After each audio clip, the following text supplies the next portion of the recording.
चलिए तो रुख करेंगे कोयलांचल धनबाद का। कोयलांचल धनबाद में भी आगामी विधानसभा चुनाव को लेकर तैयारियां चल रही हैं, चाहे वो कांग्रेस हो, भारतीय जनता पार्टी हो, दोनों ही पार्टियों की ओर से अपनी अपनी तैयारियां की जा रही हैं। इसी कड़ी में बाघमारा में कांग्रेस की ओर से जनसंवाद कार्यक्रम आयोजित था, लेकिन ये जनसंवाद कार्यक्रम अपने कार्यक्रम की वजह से सुर्खियां ना बटोर कर अपने हंगामे की वजह से सुर्खियां बटोर गया। तस्वीरें हम आपको दिखा रहे हैं। इस जनसंवाद कार्यक्रम में कांग्रेस के वरिष्ठ नेता पूर्व सांसद सुबोधकांत साहब भी शामिल हुए, लेकिन यहां पर कांग्रेस कार्यकर्ताओं के बीच जिस तरह की धक्का मुक्की हुई, जिस तरह की बहसबाजी हुई, जिस तरह की तस्वीरें सामने आई, उसने सवाल खड़ा कर दिया कि क्या कांग्रेस में सब कुछ सही नहीं है? क्या कांग्रेस के कार्यकर्ता अपने ही कार्यकर्ता से नाराज हैं, अपने ही नेताओं से नाराज है? इन तमाम चीजों को समझेंगे। हमारे साथ धनबाद से हमारे सहयोगी राजकुमार जुड़े हुए हैं, सीधा उनका रुख करते हैं।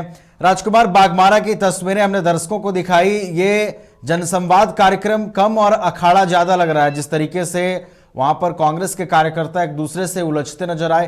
ये तस्वीरें क्या संकेत दे रही हैं राजकुमार? क्या सब कुछ ठीक नहीं है? क्या कौन सी चीजें हैं जिसको लेकर कार्यकर्ताओं में असंतोष उत्पन्न हो गया है?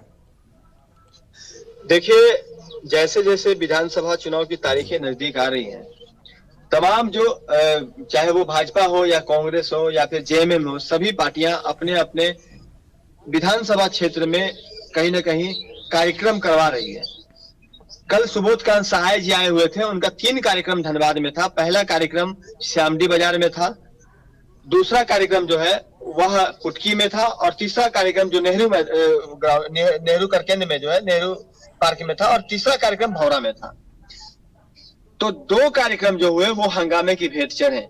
जो पहला कार्यक्रम हुआ वहां पर जलेश्वर महतो, जो कि पूर्व मंत्री है, पिछली बार के रनर है विधानसभा चुनाव के, उनके समर्थकों, और रोहित यादव जो कि कांग्रेस नेता, अभी हाल ही में उन्होंने कांग्रेस ज्वाइन भी किया है और इससे पहले वो राष्ट्रीय जनता दल से राजनीति करते थे। दोनों के समर्थकों के बीच में यहाँ पर बवाल देखने को मिला, जिसके वजह से यह हंगामा जो है हुआ, और दोनों ही कार्यकर्ता एक दूसरे से उलझ गए। कई तरह की ऐसी बातें हुई जो मंच पर नहीं होनी चाहिए थी या सार्वजनिक तौर पर नहीं होनी चाहिए थी। बाद में सुबोधकांत सहाय जी ने दोनों नेताओं को आपस में गले भी मिलवाया, क्योंकि पार्टी जानती है कि अगर चुनाव में जीत हासिल करनी है तो किसी भी स्थिति में पार्टी में जो भी संतुष्ट और असंतुष्ट है, दोनों को सामंजस्य बैठाना पड़ेगा, और कहीं ना कहीं जो भी पार्टी का टिकट का दावेदार है उसे थोड़ी सी संयम भी बरतनी होगी, उनके कार्यकर्ताओं को भी संयम बरतनी होगी, और तभी जाकर आने वाले वक्त में चुनाव में विजय श्री को प्राप्त किया जा सकता है। इसके बाद अगर हम बात करें करकेंद्र वाले कार्यक्रम में, तो वहां पर भी मयूर शेखर झा और अभिजीत राज के समर्थकों के बीच में जबरदस्त हंगामा देखने को मिला। चुनाव अभियान समिति के जो तमाम जो पदाधिकारी हैं, खासकर सुबोधकांत साहब, पूर्व केंद्रीय मंत्री भी वहां मौजूद थे। जैसे ही मयूर शेखर झा को मंच पे संबोधन के लिए बुलाया गया, पीछे से हुटिंग हुई और घुसपैठिया कह के कार्यकर्ता जो है वो उन्हें चिढ़ाने लगे, जिसके बाद हंगामा हो गया। दोनों के समर्थक मयूर शेखर झा जब धनबाद आए थे, उस वक्त भी अभिजीत राज जो है वो उनके बहुत खास हुआ करते थे। एक तरह से कहा जाए तो बहुत दोनों में अच्छा संबंध हुआ करता था।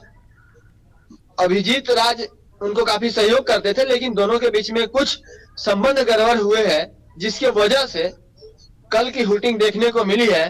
और इस बार इत्तेफाक से दोनों ही दावेदार हैं, संभावित दावेदार हैं। धनबाद विधानसभा क्षेत्र से दोनों ही संभावित दावेदारों में शामिल हैं। तो अभिजीत राज के जो समर्थक हैं वो जमीन पर रहते हैं, कहीं ना कहीं लगातार 5 वर्षों तक वो जनता के बीच रहे। मयूर शेखर झा धनबाद में चुनाव के समय नजर आए, अचानक जब पोस्टरबाजी हुई, शहर में बैनर लगने लगे, तब मयूर साहब देखने को मिले। इससे पहले भी पिछले विधानसभा चुनाव में उन्होंने चुनाव के समय में दिखाई दिया था। तो जो भी कार्यकर्ता है या जो भी जमीन से जुड़े हुए नेता है, वो चाहते हैं कि जो कार्यकर्ता 5 साल जनता के बीच रहा, जिसने पार्टी का बैनर उठाया, झंडा ढोने का काम किया, कुर्सियां लगाई और साथ ही आम लोगों से कनेक्ट किया, पार्टी को मजबूत करने में अपनी महती भूमिका निभाई। पार्टी उन्हें ही टिकट दे, ताकि जीत हो या हार वो बात की चीज है, लेकिन कम से कम किसी को यह मलाल नहीं रहे कि उन्होंने आयातित कैंडिडेट को टिकट मिलने के बाद चुनाव में सहयोग किया और रिजल्ट उसके मन मुताबिक नहीं हो पाया। तो अनुशासनहीनता अगर हुई है तो इसके पीछे असंतोष है। पुराने कार्यकर्ता और नए कार्यकर्ताओं के बीच में जो कहीं ना कहीं गुत्थम गुत्थी होती है, असंतोष होता है, उसको लेकर के यहाँ नाराजगी कल देखने को मिली। पूरा जो दोनों कार्यक्रम है वो हंगामे की भेंट चढ़ा और इस कार्यक्रम में जो भी अनुशासनहीनता हुई है, जो अनुशासन समिति के अध्यक्ष हैं ब्रजेंद्र सिंह, उन्होंने स्पष्ट कहा है कि इसकी रिपोर्ट जो है वह आलाकमान को भेजी जाएगी और जिन लोगों ने इसके लिए जिम्मेवारी या जो लोग इसके लिए जिम्मेवार होंगे इस हंगामे के लिए, उन पर कार्रवाई भी सुनिश्चित की जाएगी। हालांकि लोकसभा चुनाव खत्म हो चुका है, विधानसभा चुनाव का समय है और कार्रवाई बहुत ही शांतिपूर्ण तरीके से स्थिर होगी, लेकिन कार्रवाई होने की बात जो है वो कही जा रही है। जी चलिए, तो कांग्रेस के कार्यक्रम में अनुशासनहीनता दिखी है और अनुशासन समिति के अध्यक्ष ने इस मामले को संज्ञान में भी लिया है और उन्होंने ये भी कहा है कि कार्रवाई होगी। जो पार्टी की पॉलिसी को, पार्टी के अनुशासन को धरातल पर नहीं उतारते हैं, ऐसे लोगों पर कार्रवाई होगी। और निश्चित रूप से ये जो इस कार्यक्रम में कांग्रेस कार्यकर्ताओं की गुत्थम गुत्थी देखने को मिली है, इसको निपटाना और सभी कार्यकर्ताओं में संतोष पैदा करना, ये एक बड़ी चुनौती होगी चुनाव के मद्देनजर कांग्रेस पार्टी के लिए। तो बहुत बहुत फिलहाल आपका धन्यवाद राजकुमार, हमारे साथ जुड़ने के लिए और पूरी जानकारी के लिए।